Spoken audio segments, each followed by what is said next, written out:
There it is, the random alternate opening for X-Men that was used in season 3 a couple of times. Yeah, a handful. It's not as good. No, it's a little bit weird, and I'm gonna be honest, maybe a little jarring because I just didn't know. I was like, wait, what? I don't remember this at all. But welcome everybody to brand new episode of Granny's Peach Tea, episode 151 for those who are counting. And yes, we are continuing our countdown to X-Men 97, which actually releases next week. Next Wednesday, the first 2 episodes do drop. So we are almost there. We are almost there, and I really can't wait. Me neither. But yeah, thanks. No, me neither, man. This rewatch has got me fully hyped up for this damn thing. So not that I needed more, but it's been pretty cool to go back and rewatch the show, because I mean we haven't seen it since it aired, and I think both of us are gonna hit a point where we're like, wait, we probably didn't see this now because we were getting into high school and converting and to teenagers then. It was just like, oh no, Put it away. We don't need the cartoons then anymore. But yeah, thanks for joining us as always. If you're joining us on a Facebook live stream, or if you're joining us on YouTube or X or wherever you found your audio-only podcast, we appreciate the support. We'll be talking about X-Men Season 3, as I had mentioned, and we also got some interesting comments by Zack Snyder regarding Batman. And hey, he's got to keep relevant, right? I guess so, because I mean, Robo Moon didn't quite work out too well for him. But I'm Ed, and with me as always is Jason. Jason, what is up, my man? How's it going? Good to be here. I'm very excited for this season of X-Men, talking about this. Let me just bring on just a prelude, because I've decided I'm just going to bring a whole bunch of my X-Men action figures on until we finish our X-Men run. We got weeks of it. So I'll start us off tonight with Dark Phoenix herself, the avatar of this season. I love this one. I have her and I have regular Jean Grey, both up at the same time, because I think they're awesome characters and they look so different. But being who I am, God, am I in love with Dark Phoenix, right? A murderous narcissist who can never love me back. Oh man, if that doesn't say everything about me, I don't know what else does. But yeah, so that's the first one for tonight. Excited to talk about the X-Men. I'm realizing I realized something. I realized something today, Ed, while I was watching this. Mm-hmm. There are a lot of characters that everyone hypes up and gets behind. Yeah, they're the best. For the most part, unless I was on that bandwagon first, like Batman, I've been a Batman fan my whole life, even before he was rah Batman. Yeah. I'm always I don't know, maybe it's a bit overhyped, and I was a Wolverine fan when I was younger, but then as I got older, I was like, maybe he's a bit overhyped. He's loved so much. Watching this season, I'll point it out when we get there. There are so many moments where I'm like, no, I get why he's people's favorite X-Men. He's fucking badass. Yeah, I totally get it. And when we talked about, when we first started this and you asked me who my favorite X-Men was, I excluded Wolverine because I was almost like that was a cheat code. It wasn't really fair. It's everyone's. But if you want to say, I don't want to say it because it seems I'm not. It's not the exact way. I don't know how to put it, but Gambit is, at least in the is has similar character traits to Wolverine.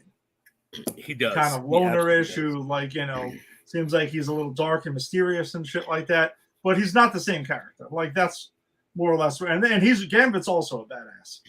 In a lot of ways. Too. Yes. They're kind of like the badasses with a heart.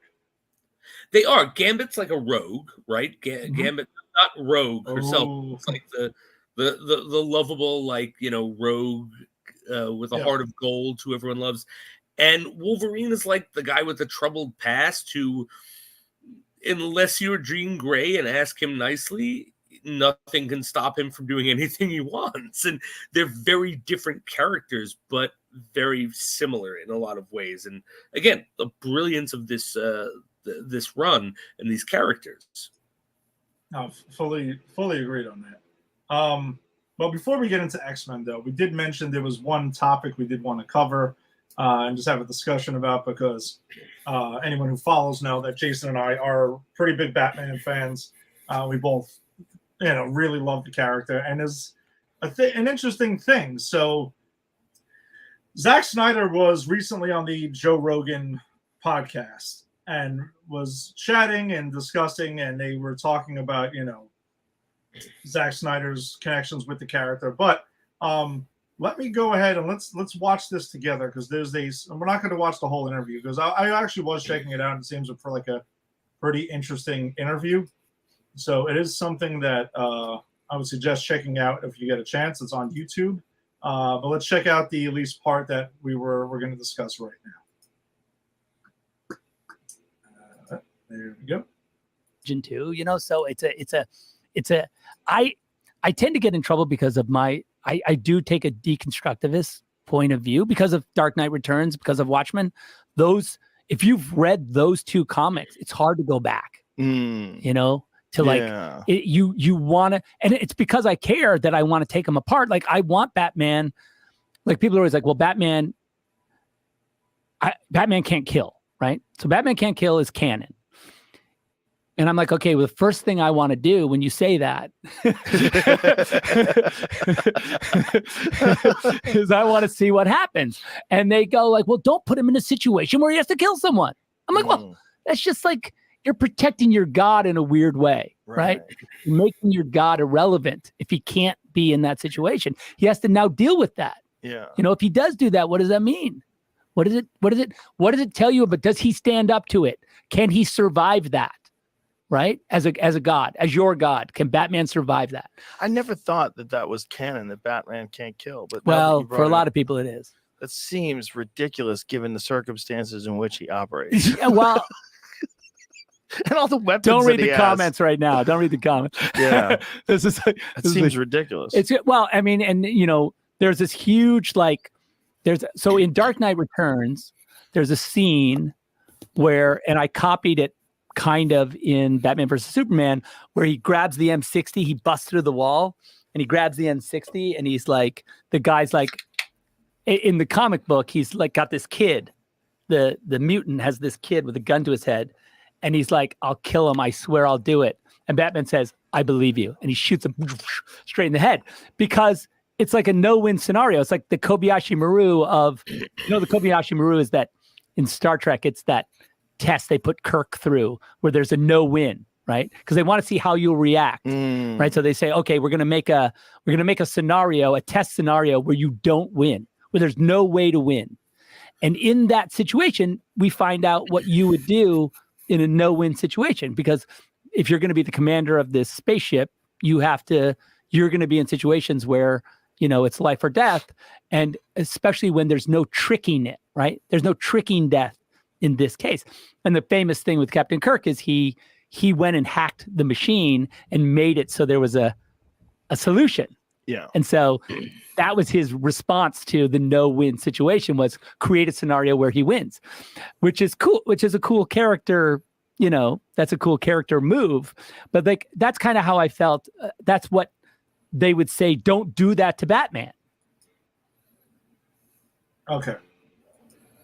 So I let it go there too, because I figured you'd get a kick out of the Star Trek. I was throwing in there. I do appreciate the Kobayashi Maru in there.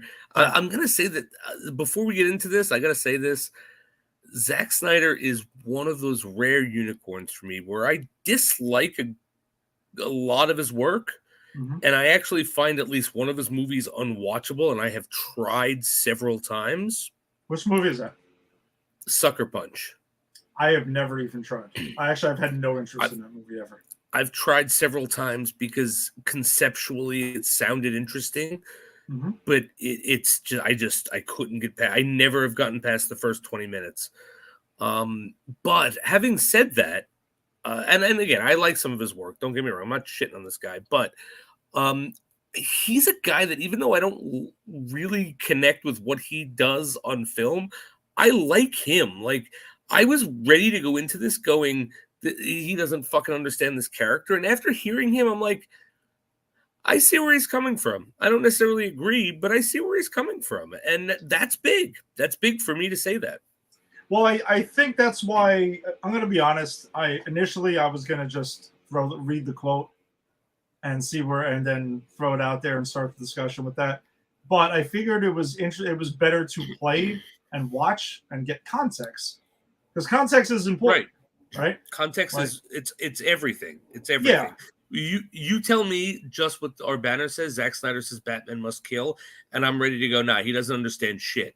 You play me what you just played me, and I'm like, no, he understands a great deal. I just don't agree with where he wants to take the character, but that doesn't make him wrong. Yes. So I'm going to say is that when I first heard the thing and I went ahead and looked into it, I agreed with you. I had the first knee-jerk reaction where I was just like, he's a fucking idiot. what are we talking about now? But yeah, the deconstruction of superheroes is something we've discussed on here quite a few times, and certain films do that. Now, Zack Snyder takes that approach to pretty much, it seems like, anything. Like, he's almost just like, well, if you say this is what it is, then I'm going to deconstruct it, and I'm going to go ahead and bring that point of view to my film about this character. And I also think that's why a lot of fans were turned off by the Snyderverse. Yeah. Some love it, and some, I enjoyed it, right? Like, me and you both like it on different levels. Yeah. But I didn't mind it because I guess I, in some ways, got where he was going with it. But again, for the general public, general consumption, maybe not the best idea. Like, I can see both sides of the argument here. Now, yeah, to say Batman must kill or he's irrelevant, no, that's stupid. Dumb. That's stupid. Yeah. Yes, that's where I don't hear. Even within context, it's dumb because guess what? The Dark Knight trilogy exists, and and that was honestly, a big sticking point in those films. What he should have said was Batman must be allowed to kill. And I'm even going to give him the benefit of the doubt that that is what he meant. Because, to say Batman must kill her is irrelevant. No, that's stupid because canonically he doesn't. Clearly he's not irrelevant. He was created in the 40s, maybe early, maybe the 30s. I'm not remembering. But it doesn't matter. You get the point. Clearly the character's not irrelevant. Clearly people are connecting with him now when he's canonically not killed in anything but the movies, pretty much. And I don't mean the Dark Knight trilogy, but like, Michael Keaton does bomb a fucking factory with people in it. We discussed it in our Batman 89 episode. Well, that's where I think it's interesting, right? Because Batman in film is different, right? Like, and that's a big sticking point. And again, when we covered Batman 89, the huge point, like you mentioned, the bombing of Axis Chemicals. My sticking point was at the end when he's trying to shoot the Joker and has him locked on, right, dead to rights, and pulls the trigger and shoots a bunch of his goons clearly with two miniguns on the side of the Batwing. Okay, so if you're telling me he doesn't kill, you're completely full of shit. Right. It happens. But like, it does happen. I think the thing is, he's killed in certain things, and Zack Snyder is also talking about like a very different Batman. He's talking the Batman he's interested in, right? Yes. Like it's clear he was interested in the Dark Knight Returns Batman. That is what Ben Affleck's Batman was based on. And I don't think there's anything wrong with being really fixated on that Batman. We haven't gotten a lot of him. I actually would love to jump into the multiverse where Zack Snyder was not in charge of the DCEU, but got to do cool, like Elseworlds tales, right? Like, or got to do just a fucking interpretation of the Dark Knight Returns. But again, he's fixated on a different Batman, and to say he must kill or is irrelevant, I think is stupid. To say he must be able to kill or he becomes irrelevant, I think is intelligent. And everything Snyder said, I think he's a smart guy. Again, I really do like him as a person. I'm going to give him the benefit of the doubt, and that's what he meant. Yeah, I also think that there's different iterations of Batman, even in the comics, that there are, like you mentioned, the Dark Knight Returns Batman, which is one of my favorite Batman as well. Yep. Right? He does kill. He clearly has killed. He was driven to that point at some point in time. And it's usually the older Batman that's the one that tends to be the one that seems to be, I don't think they go out and they're a serial killer. They're not being confused with Jason Voorhees or Michael Myers or, Freddy Krueger or something like that. But the point is, when push comes to shove, and Snyder mentioned this, when you're being presented with a no-win scenario, will the character kill if they have to? Right. And in the comics, many times, Batman has conversations with the Joker and literally isn't hiding it that he would love to, he wants to kill him, but he does not. Yeah. And that's why Batman's no-kill rule is interesting and doesn't make him irrelevant. Because it's like, clearly, as you said, there are times where he wants to kill the Joker. There are times, like in The Killing Joke, where he's like, it's going to happen, and I know I can't stop it, but I'm going to try. Like, it's really just this character being such... I mean, he's crazy, right? We've discussed this. Batman's a bit crazy, and he's just as crazy as his villains. But what keeps him from being them is the fact that it doesn't kill. And that's what makes it interesting. And I think when you start to put Batman in scenarios where he kills, it's very interesting because, okay, whenever you set a rule and then someone has to break it, that's interesting. But you can't canonize that because then it can destroy the other stuff that comes with the interesting dynamic of Batman wanting to kill and not, or, whatever he wants to as versus his code and things like that. So that's the thing. To make a blanket statement about it, I think is kind of reductive because I think the character is so complex that there's so much to do with him that you can always keep him relevant, if that makes sense. If I wasn't babbling, because I realized I might have been babbling there. No. I know. I'm with you, dude. I fully agree with you on that take, and I do think that the best way, I think the way the DCEU or Snyderverse is going to be remembered as almost like an Elseworlds tale. Right. It's kind of its own thing, and that's it. And whatever James Gunn does with it, I think with DC films is going to be its own thing. Matt Reeves is doing his own thing with Batman as well. Mm-hmm. So it's interesting, and I think it's interesting because it also dives into the stuff that we've talked about in the past, where we've even said that for many years, there's been one version of every character, and that's it.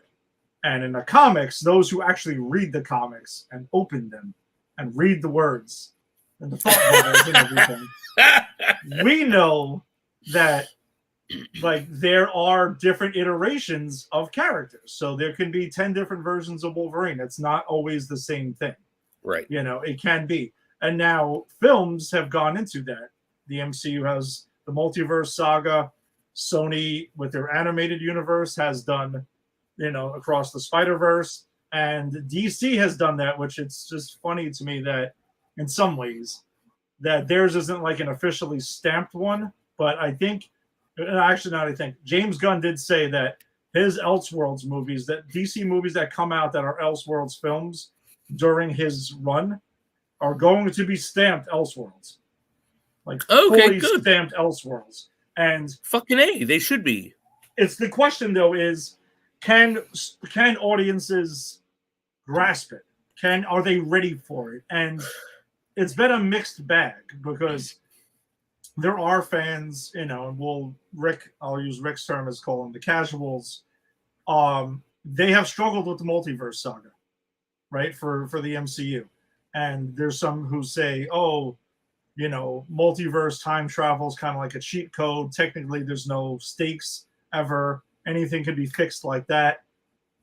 Well, it's a comic book thing, honestly. I mean, well, that's what I'm saying. It's like, are you here for comic book stuff or not? At some point, and remember we talked about too, is that's where the films are right now, especially the MCU. They're doing like real deep dive comic book stuff now, and yeah, that's maybe on the list of things of why the MCU is kind of in a bumpy, rough patch at the moment.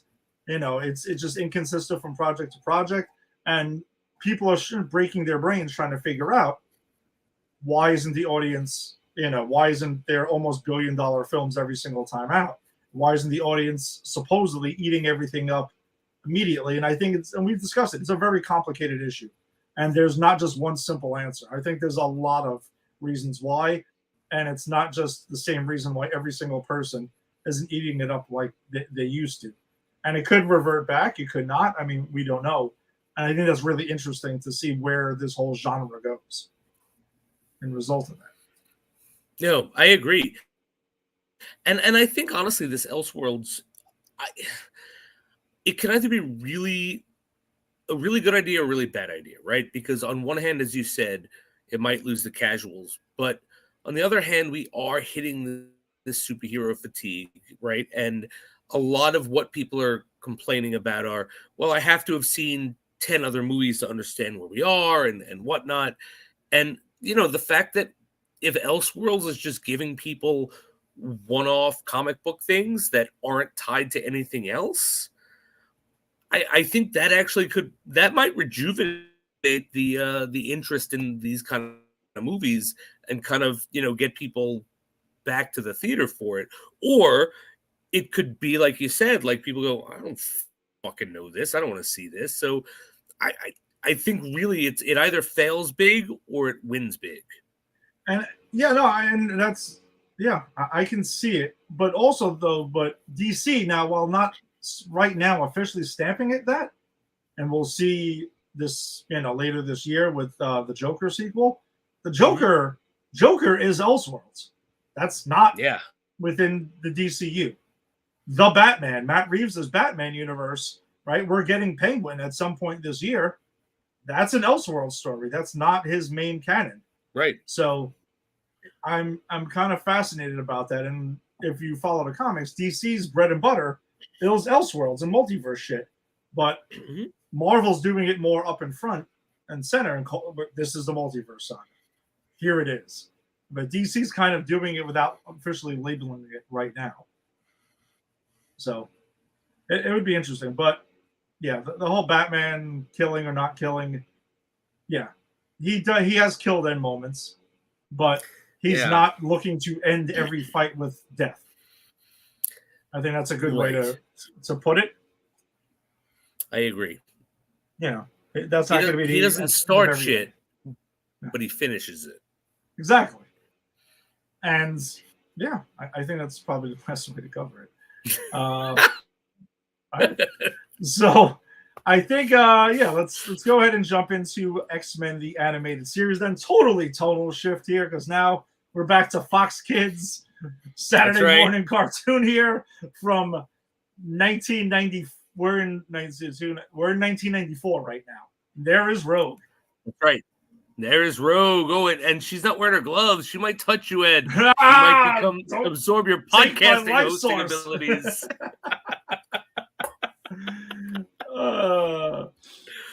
All right. Well, listen, season 3 of X-Men the animated series does cover some fucking heavy shit. We get we get the Phoenix Saga, and later on we get the Dark Phoenix Saga. Same season. This season is fucking crazy. This is like first season is, hey everyone, this is the X-Men. Second season is, hey everyone, the X-Men are woke. Third season is, hey guys, the X-Men also go into fucking space and do crazy shit in savage lands, and you don't know shit about the X-Men unless you watch this season, because it gets crazy. Yeah, it does, and they touch a lot of bases. But yeah, the biggest things for me is the 2 sagas that we get within the same season. Yeah, that's the biggest thing. So let's just get through. We're going to touch on story points here and just shoot off on random details of it and stuff like that. Vague synopsis of the story arc, and then we'll just go from there. So episodes 1 and 2 are called Out of the Past. Now, the short version basically is there's a spaceship that is being tracked down by Lady Deathstrike and I'm sorry. I'm gonna go. I was about to say Marauders, but that is definitely not their name. Here we go. The Morlocks, right? No. Well, the Morlocks are there, and Lady Deathstrike teams up with the Reavers to track down an alien ship, which has a energy aboard it. And Charles Xavier is, he feels this power that's in there. The ship goes ahead. It captures Lady Deathstrike, Jubilee, and the Reavers, and the X-Men are called in to go ahead and to save the day. And Charles actually joins this mission and is with them in the field, which is not something that happens all that often. Very rare. That's when you know shit's really serious, when Charles is out there and he's the one who's conducting this whole thing. So that's kind of basically episodes 1 and 2. And Charles is feeling this energy, and this basically sets up the premise of the Dark Phoenix, the Phoenix Saga, and later the Dark Phoenix Saga as it goes on. And we find out also Lady Deathstrike is Wolverine's ex that he knew that that he used to date. It was someone he used to date. Yeah. And ironically, her father's the one who put the adamantium in him. So she later goes ahead and wants revenge on him because Logan went ahead and killed him. So it was like, okay, I'm going to get revenge for my father, and I'm going to put adamantium to myself. And she's got these fucking huge claws and stuff. And her whole thing is she's going to kill Logan one way or the other. I leave anything out in the plot there? Yoriko! No, you didn't. Entertaining episodes, enjoyed it. Lady Deathstrike's a pretty interesting character and stuff as well. Yeah, Charles's whole thing, by the way, this really starts up the whole thing with the season where Charles's scream of pain I found to be kind of annoying and weird. Yeah. At the same I agree. We see it a couple times this season. I agree. These are very entertaining episodes. I actually really liked Lady Deathstrike as a character. I was really happy to see her here. I actually, that's what I really like about this show is we get all of the villains. Like, they don't have to be capital V villains. Sometimes they're Wolverine villains. Sometimes they're like nobody you've heard of. It doesn't matter. It's fun stuff. But yeah, so entertaining, and I really did enjoy her. And again, Yoriko. Sorry, I don't know why I find that so funny. I think it's great. But then after that ship that we referred to apparently is calling out to Charles as well. And we do find out this is when the Shi'ar becomes involved. And this is the next, let's see, 1, 2, 3, 4, 5. The next 5 parts. So the next 5 episodes are the Phoenix Saga that begins. So the next episode is the Sacrifice. So that's the story that most of us do know, where there is the Phoenix Force takes over Jean Grey's body in space during this mission that they have.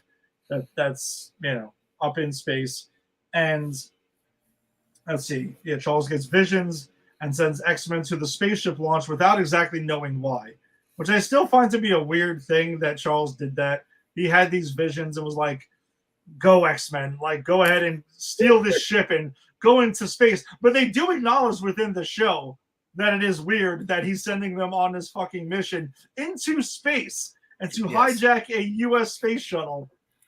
I'm just glad that they at least acknowledge that this is weird.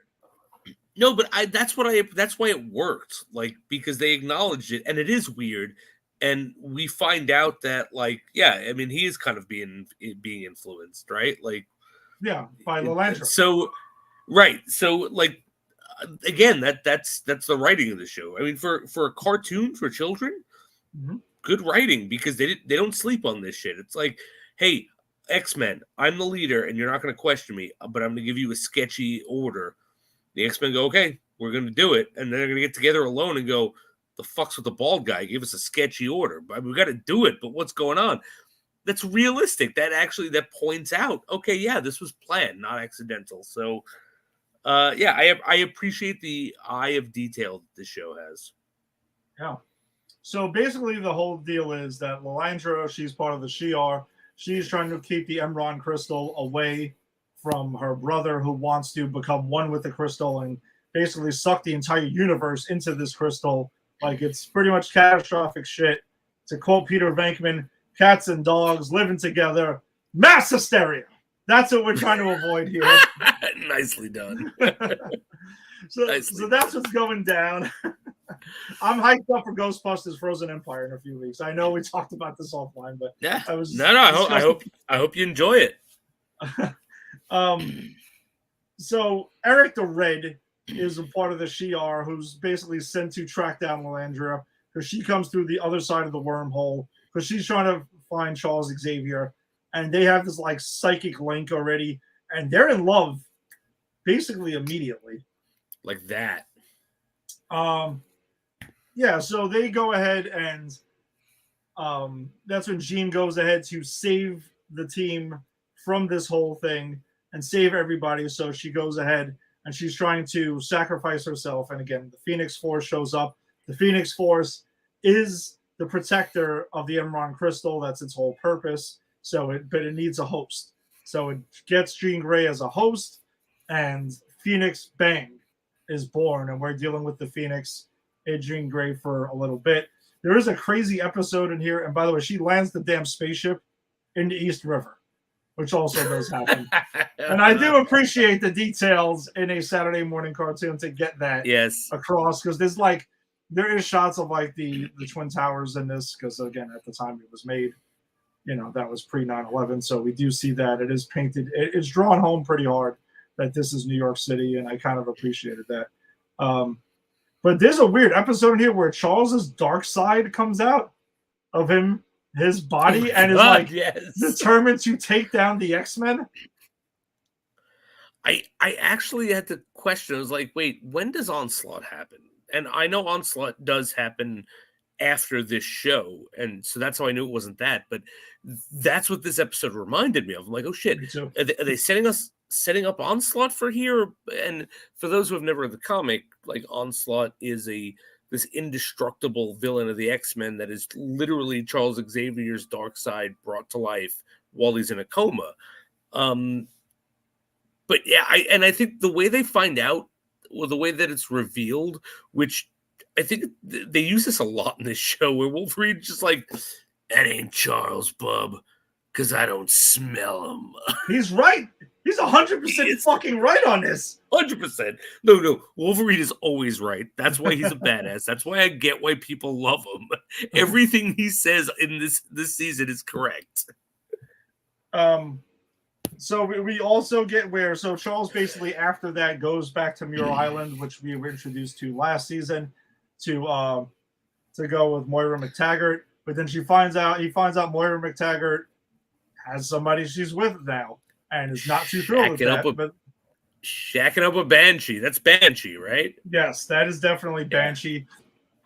And so he's just like, well, I guess she's moved on. I'm basically with Lilandra now, so we're in love. Yeah. And he tells her that at some point there. But it is a cool introduction to Banshee that we get another member, of the X-Men here traditionally. So then Gladiator apparently shows up, and the Shi'ar are pulling in like their kind of reinforcements here.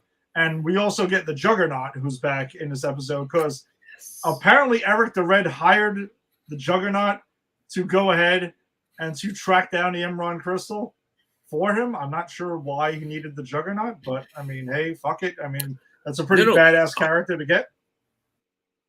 I'll tell you why he needed the Juggernaut. It's because he knew these fucks who hired him were going to double cross him, which they tried to. And you know what stopped them? The Juggernaut grabbing this guy and going, well, you can pay or I can crush you to bits. And this guy begs him to let him pay. That's why Eric the Red hired the Juggernaut. And we also get Black Tom, who's in this, who's going ahead and teaming up with the Juggernaut as well. They're both trying to get paid, and Black Tom was briefly mentioned in Deadpool 2 for those who have only seen the live action things. That's right. He's just mentioned by name, like really, not like in too much detail. But the Juggernaut gets literally tossed across a fucking island. And for those who have seen the epic YouTube video that's been around forever called "I'm the Juggernaut Bitch," and it was that whole thing. Basically, that whole thing takes place in the Phoenix Saga over the episodes we're discussing right now. You watch it, you'll see, like, okay, it's basically scene for scene. And it was hard I'm not going to lie, it was hard for me to get the Juggernaut Bitch video out of my head while I was watching this to get the real dialogue, because I was laughing to myself a couple times. I still think that video is hilarious. It's so dumb and nonsensical, but still hilarious at the same time. In part 4 of the Phoenix Saga, that's when we get the Starjammers introduced, and Starjammers are basically like Shi'ar pirates that are here, and featuring one Kesar, who is, we do find out, is Scott's father, Scott and Havoc's father. Yeah, and this was something I had remembered from when I read comics as a kid. And when I saw Corsair, I'm like, "Oh shit, that's Scott's dad." I wonder if they're going to go into that in here.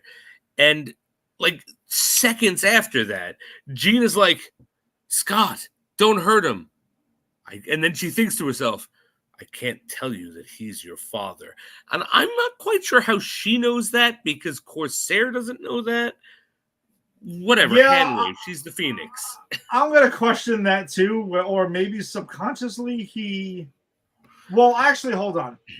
Let's back it up for a second. She reads his mind and sees an image of a young Scott. Okay, you're right. And Havoc. So pretty much, I guess he didn't know that, but she recognized them. We'll go with that. You're right. But you're right. I withdrawn, Your Honor. No, that's fine. I know you made me think about it for a second there. I will say though, why didn't Jean just tell Scott, man? Why did she have to withhold the information he has to find out later on his own? Plot device. Okay, that's the future episode can happen. Okay. Yeah, because if he knows that Corsair's his dad, that drastically changes the end of the season. Yes, it certainly does. So basically, the next episode is the last part of the Phoenix Saga, where Ken, who is Melanger's brother, who is hunting down the Emron Crystal, does get a hold of it and goes ahead, and they have this whole battle with the X-Men that they have to go ahead and fight within the crystal and take down Ken and his crew over there. Obviously, they do, but the ultimate thing is that they have to get the Emron Crystal out of reach from everybody. So Jean / Phoenix goes ahead and decides to take the damn thing into the sun and protect it so no one can get a hold of it ever again.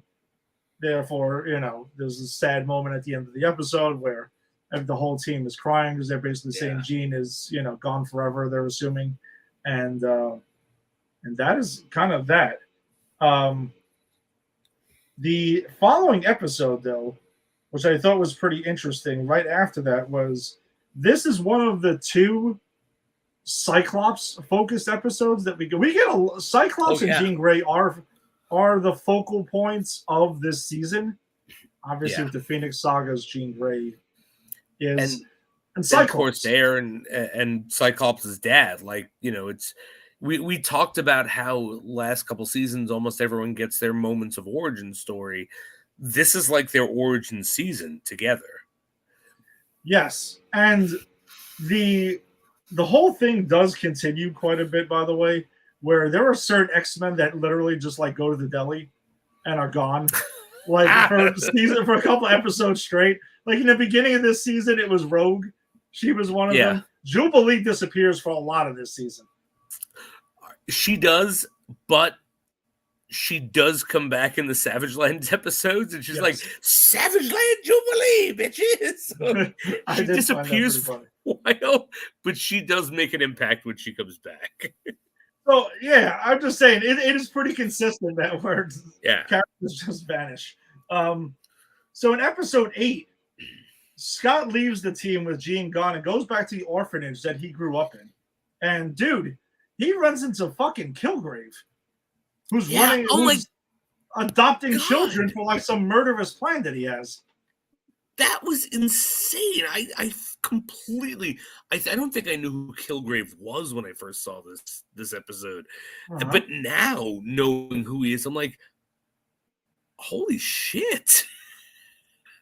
And this is the first episode that uses that opening that we had, that weird alternate X-Men opening, which I was just like, wait, what the fuck? Did they change the opening after the Phoenix Saga? But no, it reverts back randomly. And it goes back and forth a couple of times through this. And the animation in this episode is a little bit different than the ones before. Oh, yeah. They might have been trying something different. Maybe they were trying something different and they just went back on it. By the way, Kilgrave's plan to kill Scott Summers or has his people just throw him in the pool, pretty stupid. Very stupid. What was that about? What the hell was that about? Like, you'd expect better from such a honestly powerful, like, supervillain. Extremely powerful. That's why I'm like, dude, you could have had Scott go and drown himself if you really wanted to. Like, you could have just been like, hey, Scott, you know it's a good idea? Go drown yourself. I'll see you later. Yes. Like, that's all he had to do. If this were Netflix, Kilgrave, absolutely. He would have had him shoot himself in half or something like that. And also, I want to point out that it's interesting that it was Kilgrave and not the Purple Man, because he's the Purple Man in the comic book, right? That's like his... Well, he turns into the Purple Man. Well, he is the Purple Man in the episode. He puts on makeup, kind of like the Joker, to make himself you're right. Human. You're right. I watched these all very, very short span of time. You're right. If you binge these things, they definitely will start merging into each other at some point. Because like I said, they're only like 19-minute episodes anyway. Next episode here, Archangel is back, and he's really, really obsessed with killing the Apocalypse. Like, that's his focal point of life when we catch up with him. I'm here for it, man. I get it. Mr. Worthington, you're a rich man who has been ripped off by someone who promised you immortality, and you got a raw deal. You got to work your people hard so you can kill them. I get it. But he also gets Rogue to kind of, like, she gets it also and decides to go and team up with him. And they're going to go ahead and take down Apocalypse.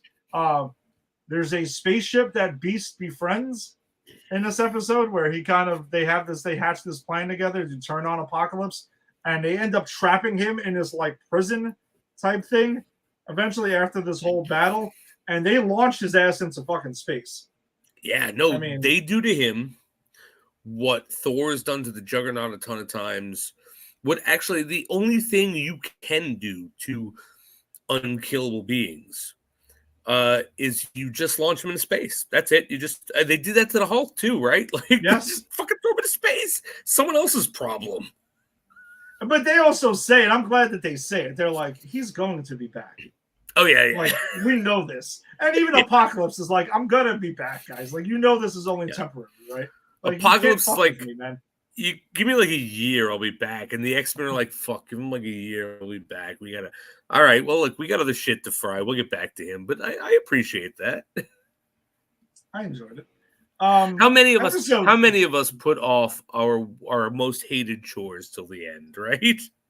Of course, kick it down the line. That's all. Exactly. It's their future us to deal with. Episode 10, Long Shot and Mojo are back. Yes, the apex of cartoon cinema. Cartoon. Go ahead. You can take the reins on that one because the episode's called Long Shot. This is a great episode. Longshot comes to the X-Men and says, I don't know why I'm here, guys. I don't remember, but help me. And Mojo, and again, Mojo is a comedic character. It's very clear every time he's here, it's comic relief.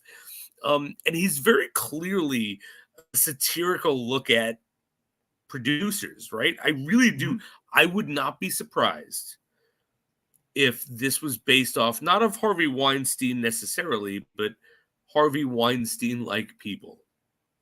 Yeah. Sleazy and his Hollywood producers. Yeah, sleazy Hollywood producers, fat, like unattractive, like grotesque, like, and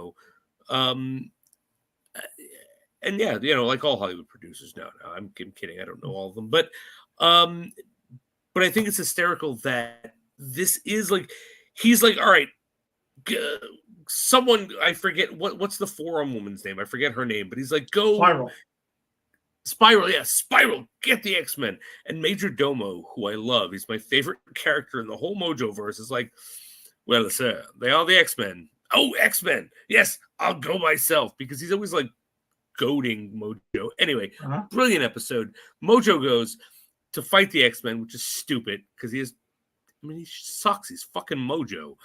He can't as a kid.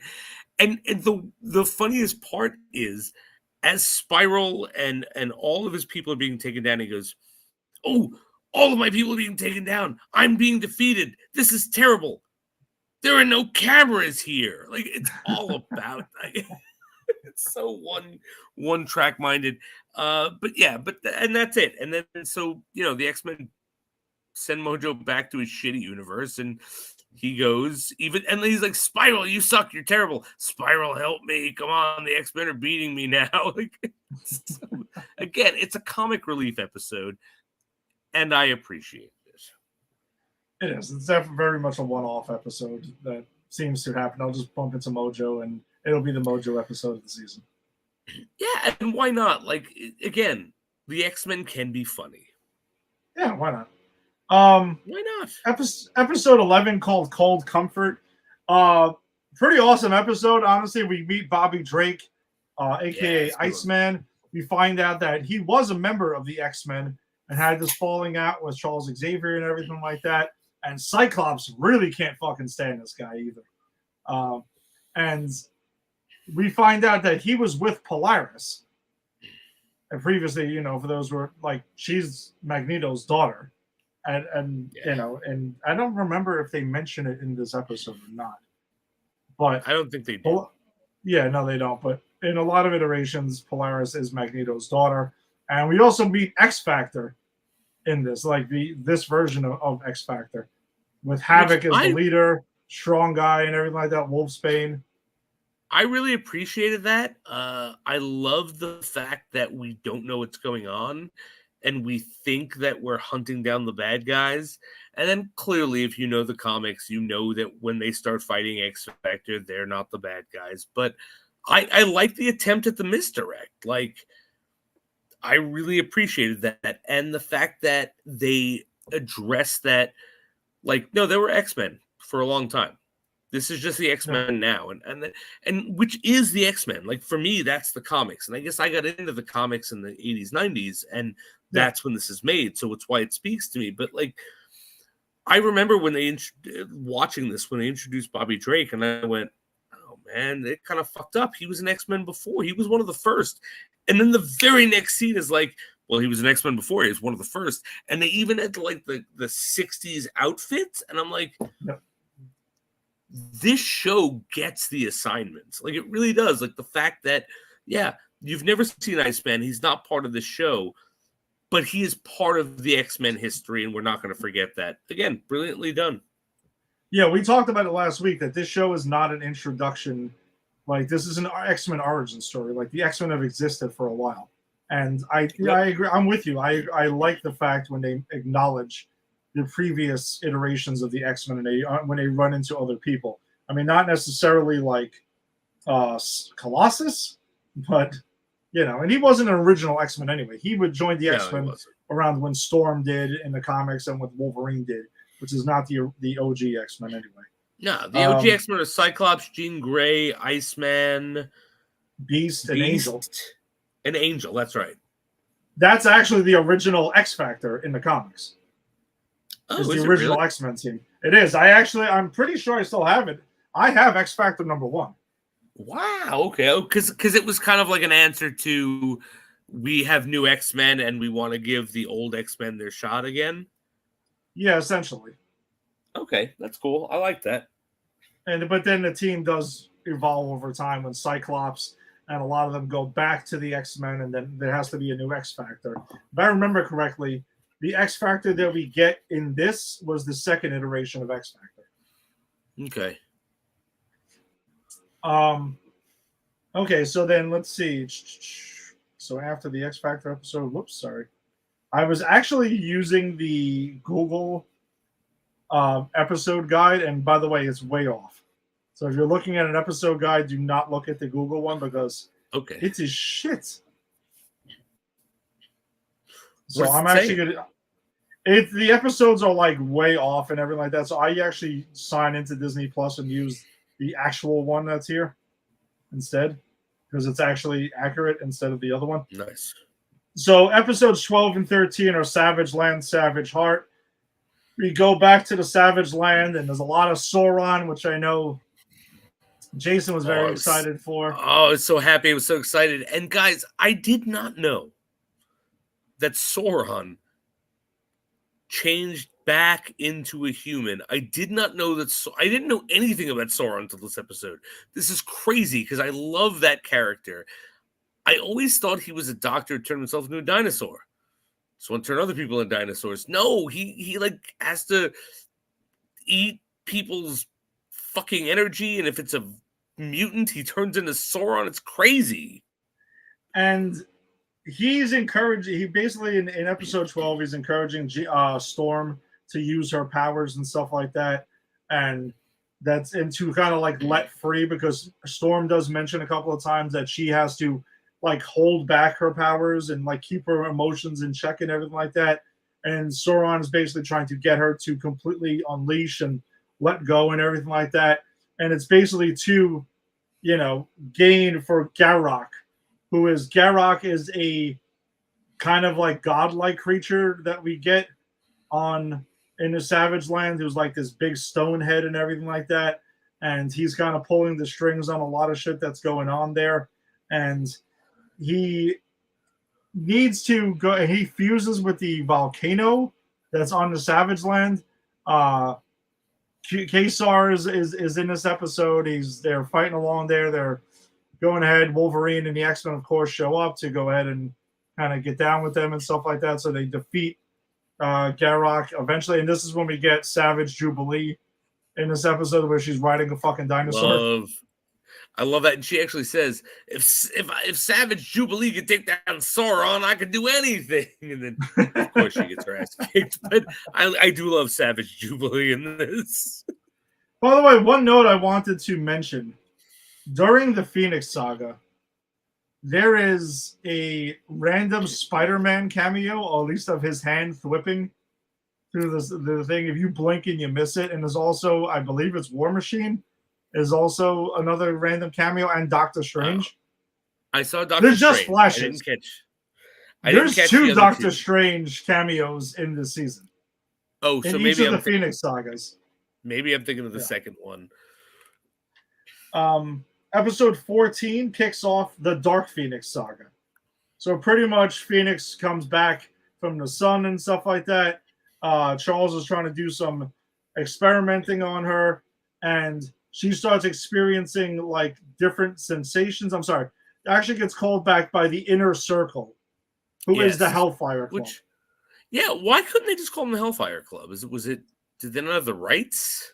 I'm not sure, but also maybe they just didn't want to call them Hellfire Club because of Right. Saturday morning cartoon thing. I mean, Yeah. that's what I'm gonna go with here.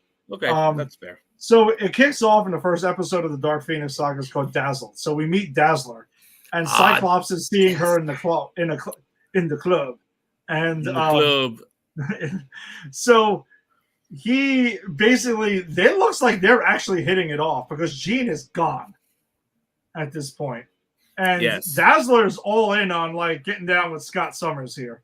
But then when Phoenix shows back up, insanely obviously jealous, and like she goes on a warpath. Yeah, no, absolutely. And I think it's hysterical because she's like, "Oh, you're going to the club to see the girl," and Scott's like, no, I just got to go do some business there.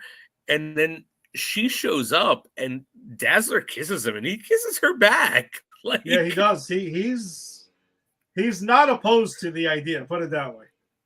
And let's be honest. If you are a heterosexual male, you would have sex with Dazzler. Stop. Don't even deny you wouldn't. Dazzler's hot. Are we going down the path again, Jason? Is this where we're going? We're going to go down the path of X-Men the animated series. And look, I'm done. I'm not saying Dazzler in this. I'm saying Dazzler in general. It's hot. I'm not saying I'm jerking off to the X-Men here. I'm saying that a younger female, attractive female in the arts who can create lights from her hands and as a singer, that's very attractive in general. Oh, fuck with you, because that was still such an insane talking point from the first episode of this. It was insane.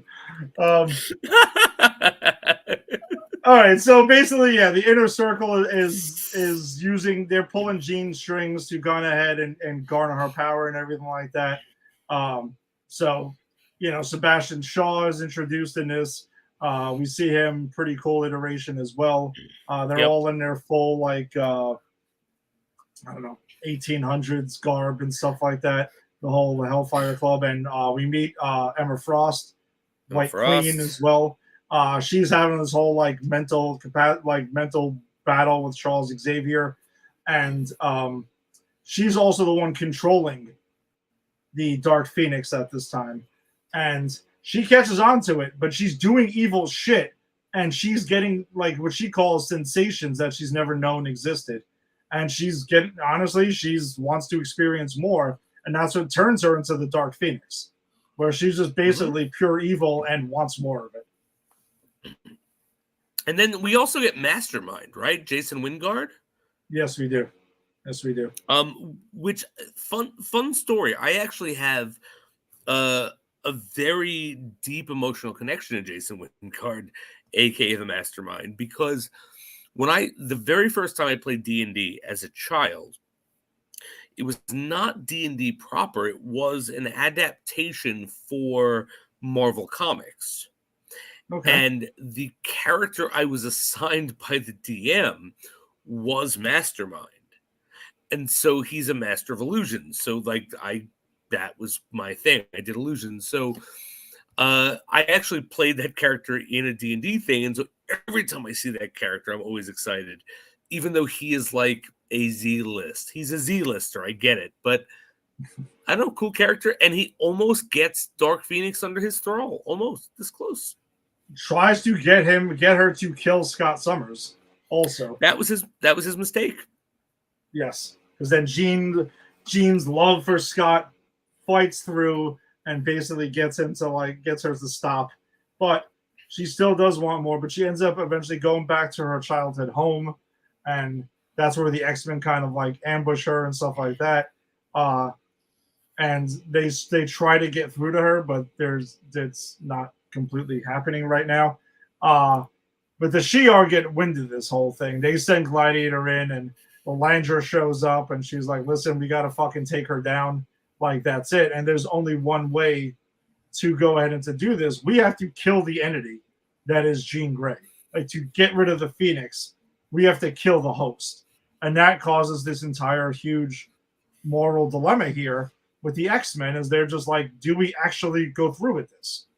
Do we? And the most interesting one here is Cyclops, because Cyclops even says out loud, for the sake of the universe, is it right? Because Jean even fights through multiple times and says to do it, to kill me. Yeah. Like, I can't stop the Phoenix here. We also get a moment where Logan is about to stab her as well, and then he ends up not doing it because she shows through and like uses trickery there. I'm sorry, go ahead. No.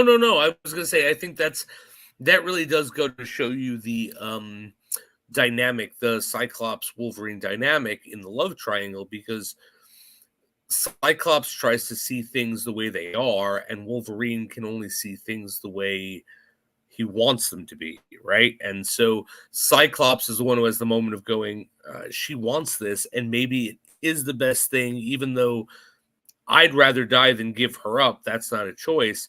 And Wolverine's the guy who's like, I see her. I see old Jean. We got to do this. We got to save her no matter what. And I think that's a really interesting, again, for a fucking Fox cartoon show in the early 90s for children. I think that's a really interesting exploration of the characters.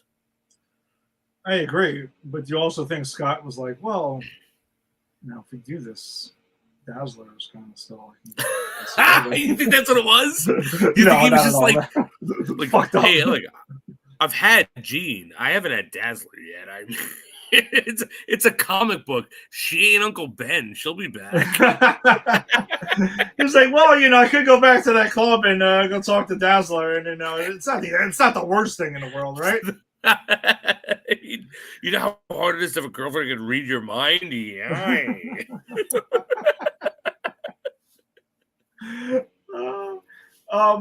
Well, also though, Charles pulls a pretty slick card here and pulls this like card that says basically, hey, we can go ahead and have a battle, a duel here to decide what's going to happen here with Jean. And the team ends up fighting the Shi'ar, Royal Guard and stuff for a battle of what's going to happen here. And they do fight. The X-Men go ahead. I forgot where it is. They end up going to some like alternate place and stuff like that to go ahead and have their battle and duke it out with the Shi'ar Royal Guard, and the X-Men obviously win. But the Phoenix, it's basically Jean does sacrifice herself to stop the Phoenix eventually. Now, I'm going to ask you to plug this part in for a second. But they revive Jean by all of the team. They make a sacrifice to rejuvenate Jean. Who do they sacrifice? No, they all kind of like, I guess it's a part of their essence or something like that. Right. Okay, brings Jean back together. Yeah. I mean, that was a little weird. Like, I wasn't really on board with that.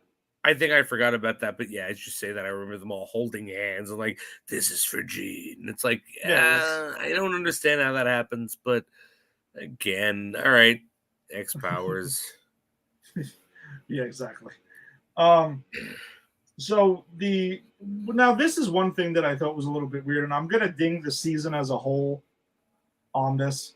I honestly think that the episode order of this season is weird because number one, you should have ended on the Dark Phoenix saga. Not that episodes 18 and 19 aren't good, but they feel out of place that we went to these heights and all of a sudden like we got kind of two random one-off episodes here, which also feel out of place. But they should have been at different points in the season.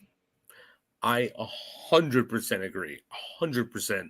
I thought that while I was watching this, one of the last episode of my lunch break today, it's a fine episode. It's actually a really good episode. It's like someone comes from Rogue's past, comes back, and Well, like, no.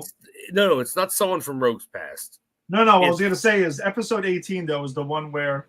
18. I was going to 19. Yeah, Sorry, go ahead. Corsair returns. He's on a run from You're the right. Shi'ar, basically a crooked cop there who's framing him for a crime he didn't commit, and that he formed the A-Team. No, that's not what happened. He goes. How awesome would that have been? We see a van flip over in slow motion out of nowhere, and then we get like Starjammer's A-Team. That actually, yeah, he's Hannibal, and the big green guy is obviously Mr. T, and the elf-looking chick is Face. Yes, I can see that. I just don't know who. I don't know who the crazy guy is. Oh, Murdoch. Murdoch. Oh, whoever the pilot was. I don't even remember who that was. James is the pilot. But this is a deep episode though, because during this whole thing, like it's basically we only get really 2 X-Men for most of this. It's Cyclops and we get Storm that are kind of like teaming up in this one here. And Cyclops is like, well, he gets contacted by the Shi'ar, and the Shi'ar are kind of like, all right, X-Men, you're going to help us track down this criminal here. And then we find out that it's Corsair and the Starjammers. They also show up to come help him. But then the reveal does happen where they find Cyclops finds out that that's his father and vice versa because he doesn't know that's his son. And we get a deep moment there. A very cool way he finds out too, because he like takes his dog tags and his locket, and of course is like, hey, just give me my dog tags and my locket. That's all I got on my family. And Cyclops is a dick in this episode. He's like, yeah, let me see your family. Click. Wait a minute. It's me. That's me. It's my brother. It's my mother. The fuck you got this for? Of course, like, but I love Corsair's like, wait, Scott? Like it's a nice moment. It's actually a great episode. But I agree with you. I wish it would have come before the Dark Phoenix stuff. Yeah, it just feels like it's out of place. Like this definitely should have happened during the period where between the 2 Phoenix sagas. Right? Yes. Like it just feels like it should have just been. It was completely out of order here. Agreed. Absolutely agreed.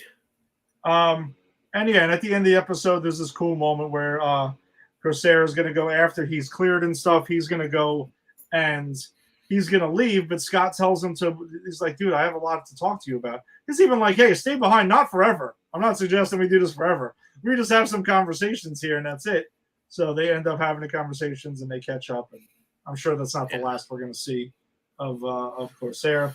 And then the season finale is the one that's called Love is Vain. And that's where, Jason, you were mentioning that the boy from Rogue's Past that she put in a coma shows up, like not like Palpatine.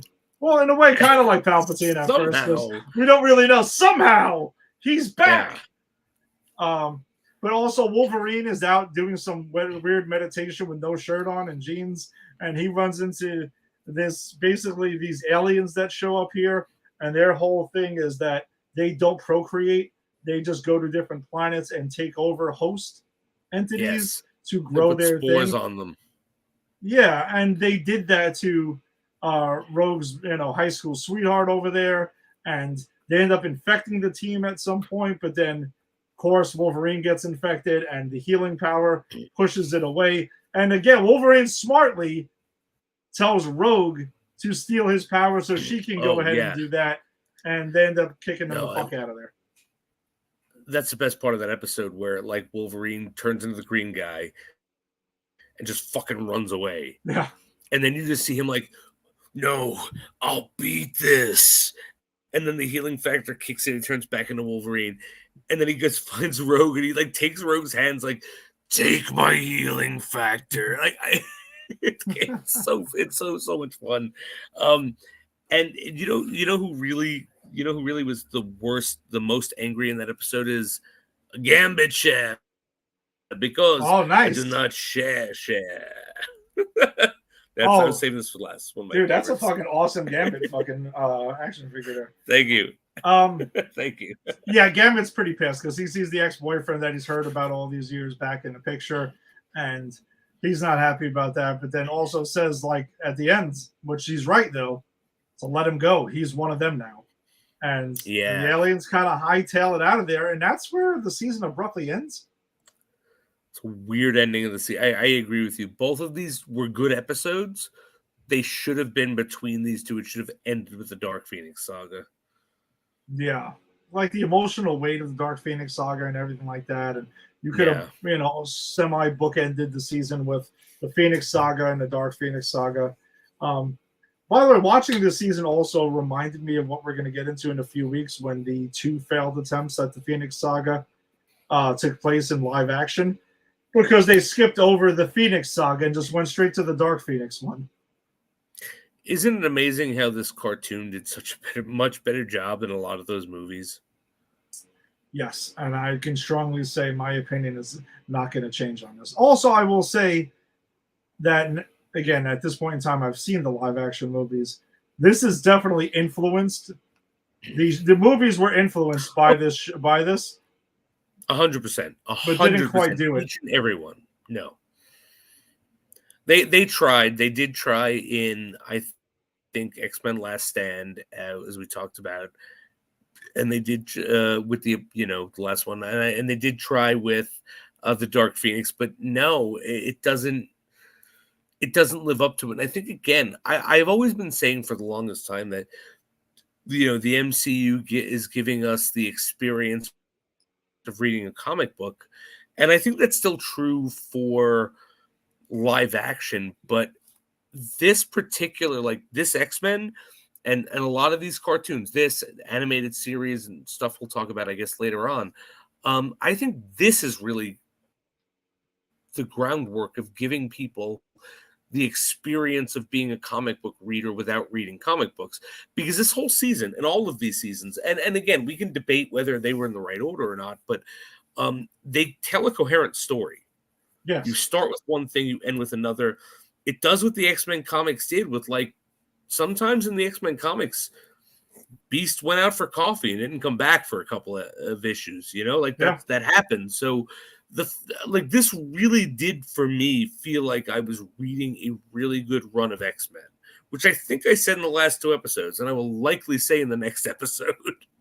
Oh, the first 3 seasons of this show, and I'll reiterate, if again you don't want to go ahead and read, hundreds of issues of X-Men, I highly recommend watching the animated series, man, because you're going to get a lot out of it here, and it is, to this date, the most comics accurate telling of the X-Men.